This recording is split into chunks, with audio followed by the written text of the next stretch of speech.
The air in the room is thick, suffocating. It smells like old money and desperation, a scent I never noticed before tonight. My heart hammers against my ribs, a frantic drumbeat against the almost unbearable silence. Every nerve ending is screaming, electric, alive. I watch him walk in, oblivious. He offers that easy smile, the one that always felt like sun on my skin. Now it feels like a performance, a carefully constructed facade. I want to scream, to shatter the stillness, but I hold it in. This silence is part of the trap. His trap, the one he built around us, and now our trap, the one we built around him. He glances at the faces gathered here, these people he's dismissed, belittled, laughed at behind their backs for years. My friends. The ones he called the coven, the drama club, my silly little circle. He doesn't see the steel in their eyes, the quiet determination settled deep within them. He just sees the props in what he believes is his stage. He settles into his chair, radiating confidence, the master of his domain. He has no idea the ground beneath him is about to give way. He doesn't feel the seismic shift just seconds away. He doesn't taste the bitter irony that the very people he mocked are holding the strings, ready to pull. The tension is a physical weight, pressing down on all of us. It's the weight of years of lies, of gaslighting, of quiet cruelty masquerading as charm. It's the weight of a marriage about to implode. My hands are shaking just slightly, tucked beneath the table. My breath is shallow. I feel the cold satisfaction rising, a bitter tide against the lingering ache of betrayal. This is it. The moment of truth. His truth finally laid bare. Let me know where you're watching from and what time it is. And if you haven't already, please subscribe. It helps me more than you know. We had a life that looked good on paper. A nice house in the suburbs, 2 cars, a comfortable rhythm of workdays and quiet weekends. He had a demanding job, the kind that came with long hours and impressive titles. I had my own small business, enough to keep me busy and feel independent, but his career was the one that truly defined our public image. We were the couple who had it together. The ones people envied just a little. Our evenings were predictable. Dinner, maybe a show we'd both watch, or him on his laptop, me reading. Weekends were often filled with errands, maybe dinner out with other couples. It was stable. Secure. Or so I thought. My friends were the splash of color in that carefully curated picture.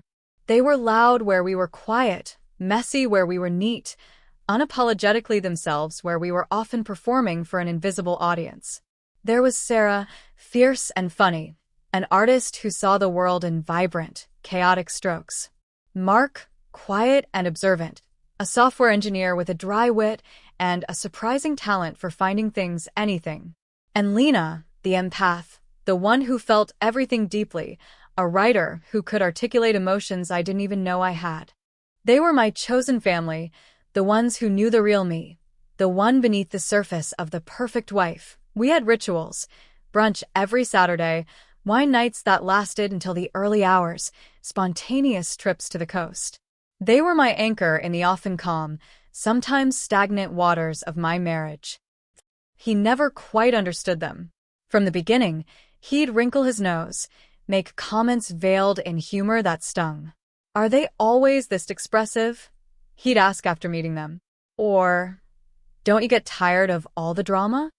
He'd call our Saturday brunches my therapy sessions and our wine nights coven meetings. At first, I defended them, tried to explain their humor, their loyalty, their depth.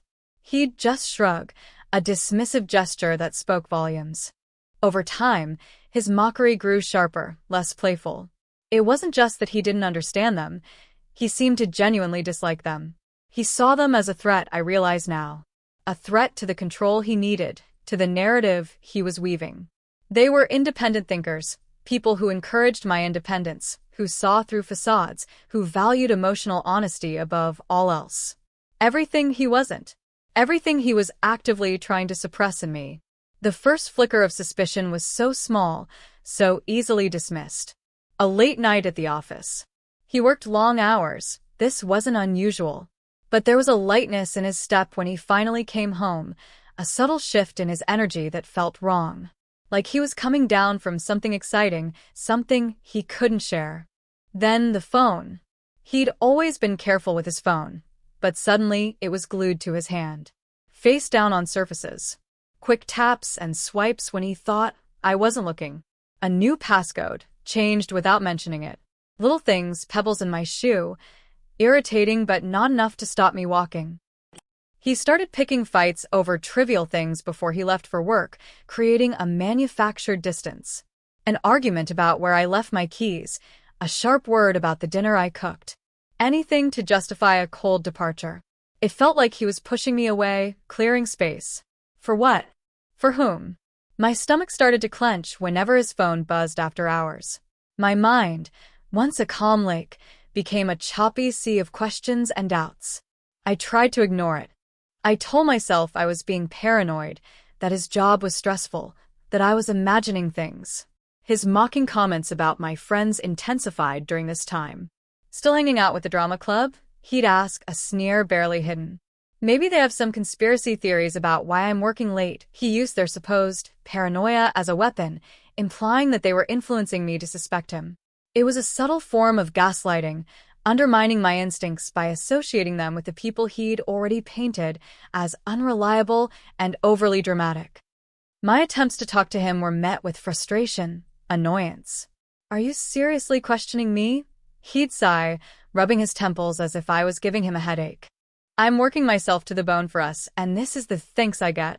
He'd turn it around, making me feel guilty for even having a thought that wasn't about how hard he worked.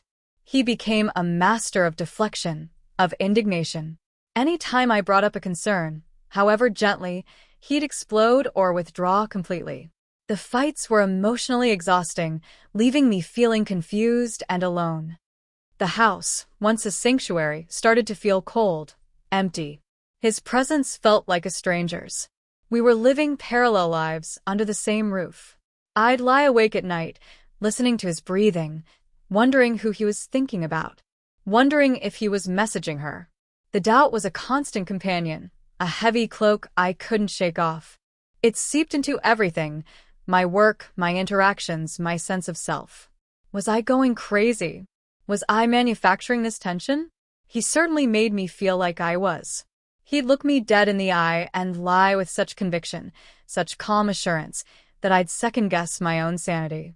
There's no one else, he'd say, his voice steady. Just you. What is wrong with you? Why are you so insecure? His disdain for my friends became more overt. If they called when he was around, he'd make a face, mouth the coven silently, or loudly ask if I was going to spend another hour, gossiping about nothing. He actively discouraged me from seeing them, suggesting we do something together instead, only to then claim he was too tired or had work to do. It wasn't about spending time with me. It was about isolating me, about cutting me off from my support system. And for a while it worked. I saw them less, canceled plans more often. I felt guilty, caught in the middle. I started to internalize some of his criticisms, wondering if maybe they were too much, too dramatic, if their influence was bad for my marriage. The isolation was perhaps the cruelest part, the deliberate chipping away at the bonds that held me together. He wanted me entirely dependent on him, emotionally vulnerable, with no one to turn to who might validate my suspicions or offer a different perspective. The real shift happened slowly at first, then all at once. It was a Tuesday. He'd left early, claiming a breakfast meeting. I was working in my office at home when his laptop, which he'd left open on the kitchen counter, chimed with a new email notification. I glanced at it, purely out of habit. The subject line was innocuous. Meeting follow-up, but the sender's address was unfamiliar, not a work email. Curiosity, a gnawing beast I'd been starving, finally overwhelmed me. I clicked. The email wasn't from a colleague. It was from Jessica. The content was casual, intimate. So good seeing you this morning, it read. Didn't want to leave. Counting down till Thursday, my blood ran cold. Thursday. He had a business trip scheduled for Thursday. My hands trembled as I scrolled back through the thread. The emails were sparse, careful, but undeniable. References to weekends away he'd claimed were work conferences, inside jokes, pet names I'd never heard him use. The business trip, wasn't business at all. It was a rendezvous. The denial I'd clung to for months shattered into a million sharp pieces. The world tilted on its axis. He wasn't just working late. He was building a separate life. With someone else. The man I shared my bed with, my life with, was a stranger. A liar. The pain was a physical blow, a searing ache in my chest. But beneath the pain, something else was stirring. A cold, hard anger. A clarity I hadn't felt in a long time. The fog of doubt lifted, replaced by a chilling certainty. Every lie, every late night, every dismissed concern, every cruel comment about my friends, it all clicked into place. He hadn't been stressed. He'd been guilty. He hadn't been tired. He'd been elsewhere. He hadn't disliked my friends because they were dramatic. He disliked them because they were smart, because they were loyal to me, because they represented everything he was trying to control and erase. In that moment, sitting at the kitchen counter with his laptop screen glowing, I knew I wasn't going crazy. I was being betrayed. Deeply. And I wasn't going to let him get away with it. He had mocked my friends, tried to isolate me, painted them as silly and irrelevant. He had no idea how wrong he was. He had no idea the strength of the bonds he'd tried to break. He had underestimated us. That was his first fatal mistake. I closed the laptop slowly, my movements deliberate, masking the earthquake raging inside me. The anger was a clean, sharp thing, cutting through the pain. It was cold, strategic. I wasn't going to confront him based on an email thread. That would allow him to deny, to manipulate, to turn it back on me. I needed proof. Irrefutable proof. And I needed a plan. A plan that wouldn't just expose him, but dismantle the entire rotten structure of lies he'd built. A plan that would leverage the very people he'd scorned. I picked up my phone. My thumb hovered over Sarah's name. Then Mark's. Then Lena's. I hadn't shared the full extent of my fears with them. I'd hinted at things, felt their concern radiating through our conversations, but I'd been too ashamed, too uncertain, too caught up in his web of gaslighting to admit the depth of the problem. But now, shame was a distant emotion. It was replaced by a fierce protectiveness of myself and of the truth. I needed them, not just for emotional support, though I knew they would provide that in spades. I needed their unique skills, their perspectives, their unwavering loyalty. He thought they were useless? He was about to find out just how wrong he was. My fingers typed quickly, a brief message to each of them. Need to talk. Urgent. Can you meet? My place tonight. Please don't ask why, just come. It's important. Everything is different. They came. Within hours. No questions, just quiet nods of understanding when they saw my face. We sat in my living room, the same room where he'd subtly mocked them just weeks before. I laid it all out. Everything. The late nights, the phone secrecy, the gaslighting, the email I'd found. I didn't hold anything back. The words tumbled out, raw and painful. They listened without interruption, their faces a mix of shock, anger, and fierce protectiveness. When I finished, the silence hung heavy, punctuated only by my ragged breathing. Sarah was the first to speak. Her voice was quiet, but sharp as broken glass. That bastard, Mark nodded, his expression grim. Lena reached across and took my hand, her grip firm and comforting. He's been doing this for a long time, hasn't he? She said softly. I nodded, tears finally starting to fall. It wasn't just about the affair. It was about the sustained deception, the deliberate cruelty. Then, the shift. The anger in their eyes hardened into resolve. Okay, Sarah said, leaning forward. We need to figure out the full picture. Who is she? How long has this been going on? Are there others? Mark's brain was already whirring. Emails are easy to delete. Phone records can be obscured. But there are always traces. Digital footprints. Lena squeezed my hand. We're here. Whatever you need. We'll find the truth. And then we figure out what comes next. He thought he'd isolated me. He thought he'd made them seem insignificant. He couldn't have been more wrong. My silly little circle became my war council. They weren't just my friends anymore. They were my investigators, my strategists, my unwavering support system. They were everything he wasn't and everything he feared. The next few weeks were a blur of whispered conversations, late-night planning sessions, and meticulous searching.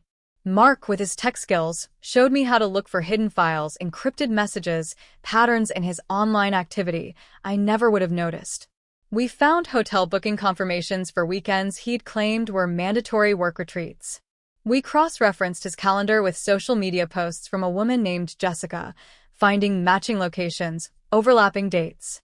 Sarah, with her artist's eye for detail, noticed inconsistencies in stories he'd told, discrepancies in photos, subtle clues that pointed to a double life.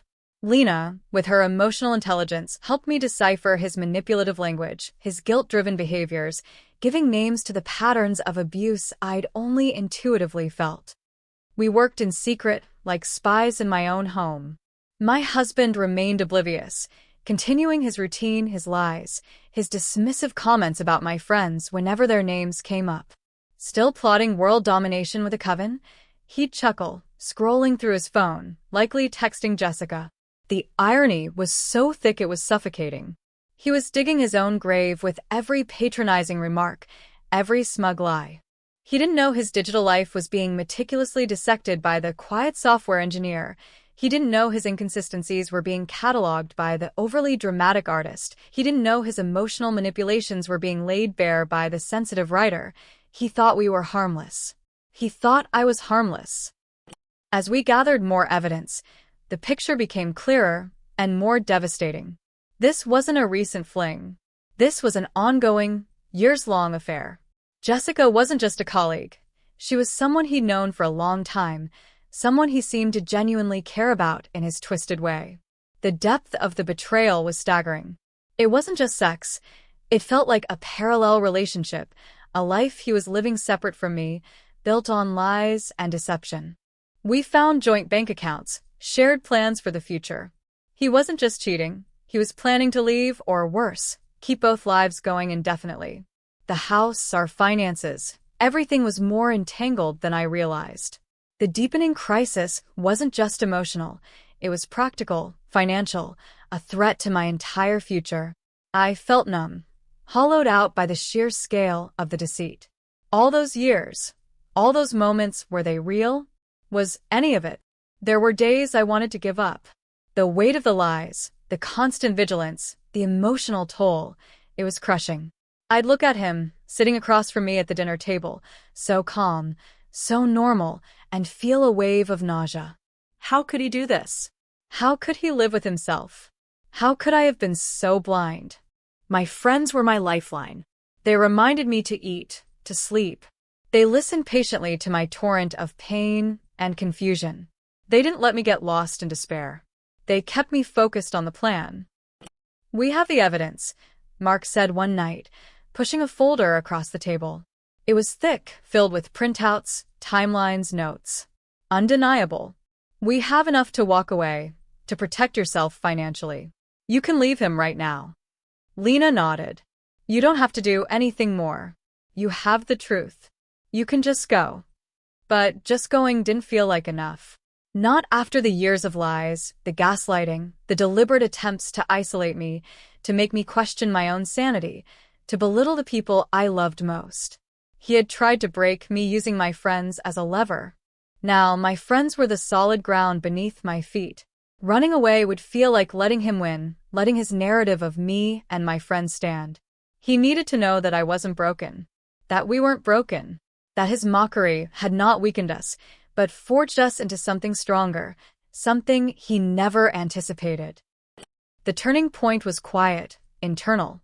It wasn't a sudden burst of rage, but a settling of cold, hard resolve. I looked at the folder, then at my friends' faces, etched with concern and determination. He had played a long game of deceit.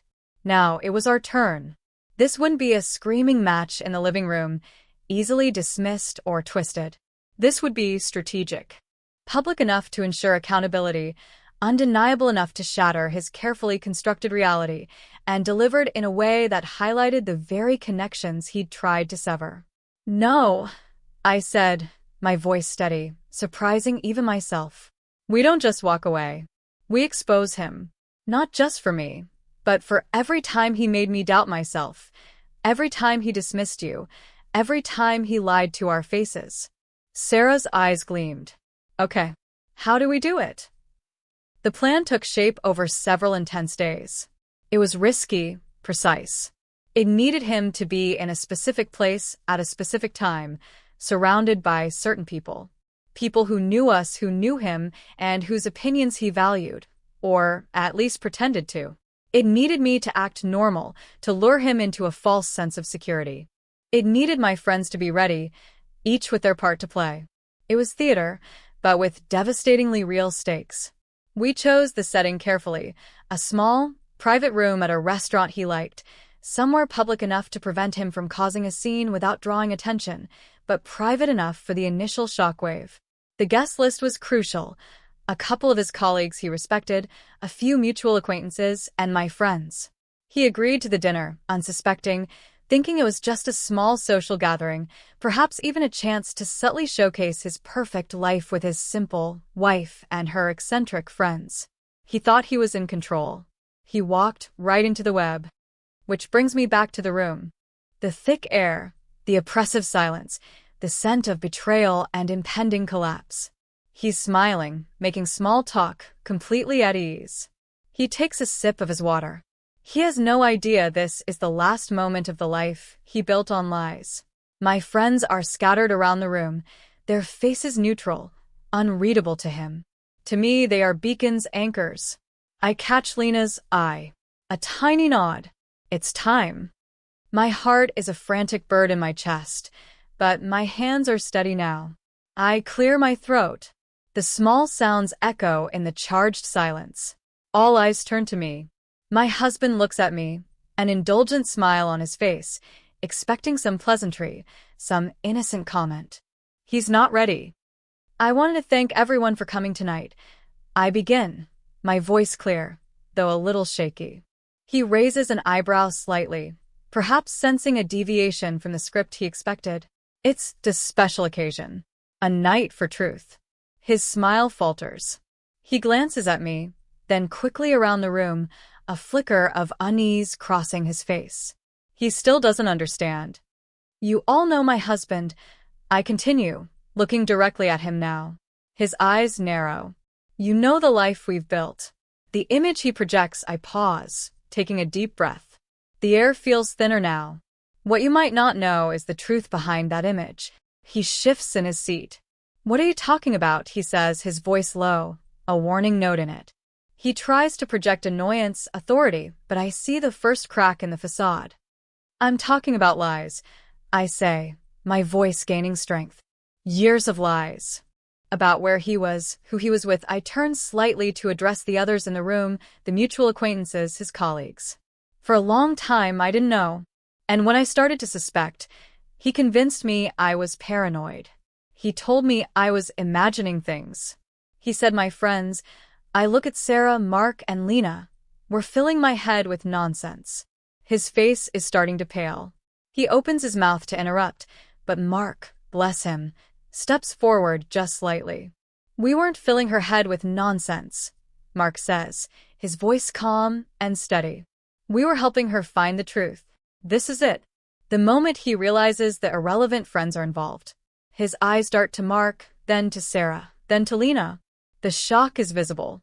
He hadn't just underestimated them, he hadn't even considered them a factor. He thought they were noise, background. Now they are center stage. Mark, could you share what you found? I ask, my voice soft but firm. Mark nods. He pulls out a tablet. He doesn't say anything dramatic. He just starts projecting images onto a screen set up discreetly in the corner of the room. The first image is a screenshot of the email thread. Not just the meeting follow-up, but more damning ones, uncovered later. The dates, the times.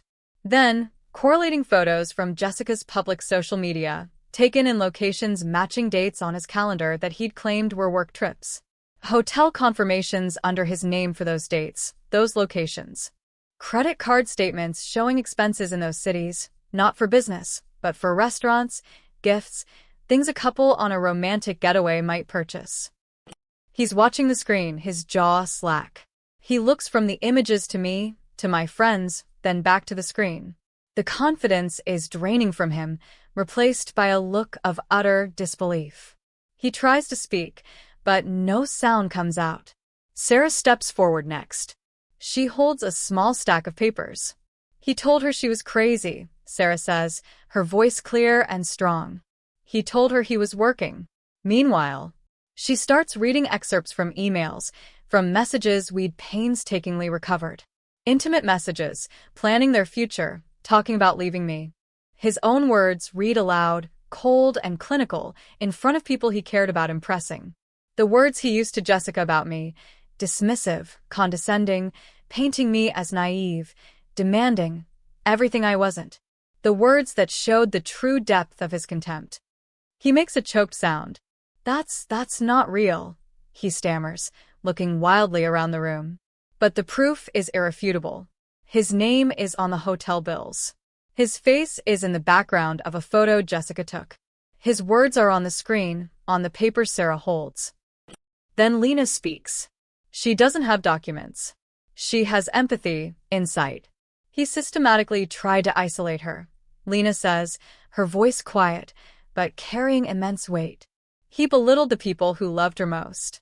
He made her doubt her own instincts, her own worth. He built his lies by tearing her down. She looks at him, her expression one of sorrowful understanding, not just anger. That's not just cheating. That's emotional abuse. And he used his mockery of us to do it. The word mockery hangs in the air. He looks at Lena, at Sarah, at Mark. The people he called the drama club, the coven. They aren't dramatic. They aren't witches casting spells. They are intelligent, loyal, strategic people who saw through his facade and helped the person he tried to break put herself back together. He starts to tremble. He looks at his colleagues, their faces neutral, processing. He looks at the mutual acquaintances, their expressions shifting from polite attention to shock and discomfort.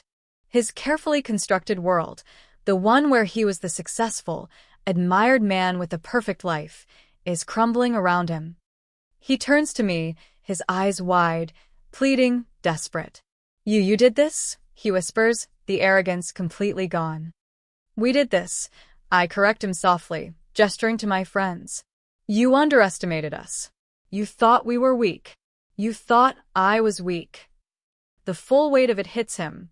Not just the exposure, but how it happened. Orchestrated by the woman he betrayed and the friends he despised. He didn't just get caught. He got outmaneuvered by the very people he deemed insignificant. The humiliation is absolute. The loss of control is complete. The smug confidence that defined him evaporates, leaving a hollow shell. His face, already pale, turns ashen. His eyes roll back slightly. He makes a gasping sound. His hands clutch the edge of the table. Then, with a clatter, his water glass tips over, spilling across the white tablecloth.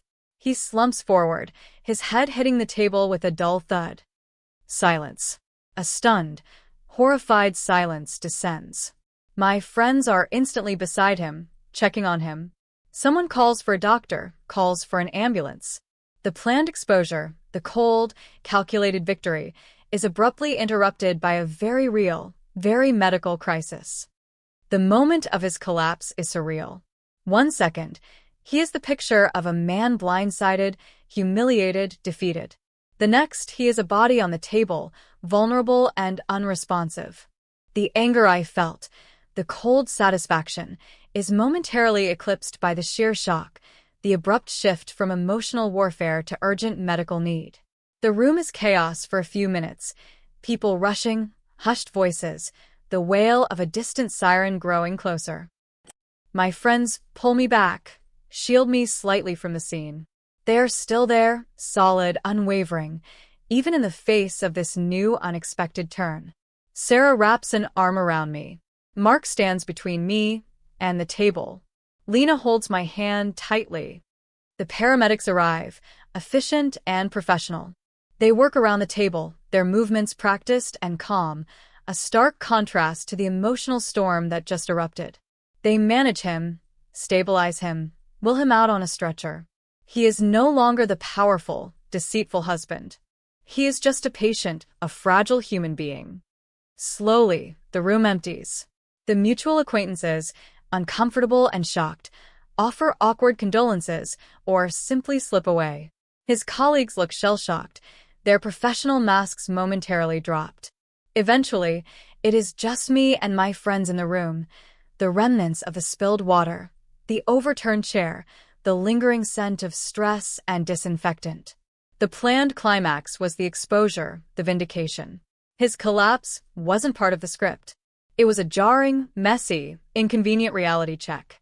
But in a strange, dark way, it cemented the truth. His body reacted to the absolute devastation of being exposed, of losing everything, of realizing he'd been beaten by the people he'd dismissed. The collapse, though unplanned, was a physical manifestation of his defeat. In the quiet aftermath, sitting there with my friends, the adrenaline starts to wear off, replaced by a profound exhaustion and a complex mix of emotions. Relief that the truth is finally out. Validation that I wasn't crazy, wasn't paranoid, wasn't making things up. A deep gratitude for my friends who stood by me, who believed me, who helped me fight. And a profound sadness for the loss, not just of the marriage, but of the person I thought I married. He wasn't just a cheater. He was a master manipulator, someone who built his sense of self by tearing others down. His mockery of my friends wasn't just annoying. It was a strategic tool in his campaign to control and isolate me. And in the end, that very strategy backfired spectacularly. Why? The bonds he tried to break were the ones that ultimately held me up and brought him down. We didn't talk much immediately after.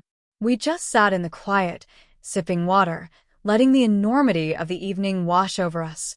There was no triumphant cheering, no celebratory toasts. Just a shared understanding, a silent acknowledgement of the battle fought and, in a strange way, won. Winning bigger wasn't about crushing him, not really. It wasn't even about the dramatic collapse, though that certainly made an undeniable point. Winning bigger was about reclaiming my truth, my sanity, my power. It was about standing tall, supported by the people he tried to make me ashamed of. It was about knowing my instincts were right, that my friends were real, that the love and loyalty we shared were stronger than his deceit. It was about walking away from a life built on lies, not as a victim, but as a survivor, ready to rebuild on solid ground. Over the next few days and weeks, the practicalities followed. Hospitals, lawyers, separating lives that had been intertwined for so long. The exposure, unplanned in its dramatic conclusion, meant there was no hiding. His colleagues knew. Mutual friends knew. The narrative was out, and it wasn't the one he'd carefully crafted. The evidence my friends had gathered was crucial in navigating the legal and financial complexities that followed. Their quiet support, their practical help, their unwavering belief in me was the foundation I needed to stand on. He recovered physically. I heard through the grapevine, but his reputation, his carefully constructed image, those were irrevocably damaged. The man who mocked my friends, who thought he was superior, was brought low not by a vengeful stranger, but by the collective strength of the people he deemed unworthy. There's a certain poetic justice in that. Dry humor, indeed. The house felt different after he was gone. Quieter, yes, but also lighter. Cleaner. The air no longer felt thick with unspoken lies. It felt like my own again. My friends were there often, helping me sort through the debris of a collapsed life, helping me envision a new one. We laughed, we cried, we planned. They weren't just my escape from the mundane. They were the architects of my liberation. He had seen them as a threat to his control. He was right. They were. Walking through my neighborhood now, seeing the familiar houses, the trees, it feels different. I'm not living a lie anymore. I'm living my life. The scars are there, deep and real. Betrayal leaves a mark. But the mark isn't one of shame or defeat. It's a reminder of resilience, of the power of truth, of the unbreakable strength of genuine connection. The friends he mocked are still here. We are still here, stronger than ever. And that is the biggest win of all. If this story hit close to home, I'd love to hear your version. Drop a comment with where you're listening from and what time it is. Thanks for being here. Subscribing helps bring more of these to life.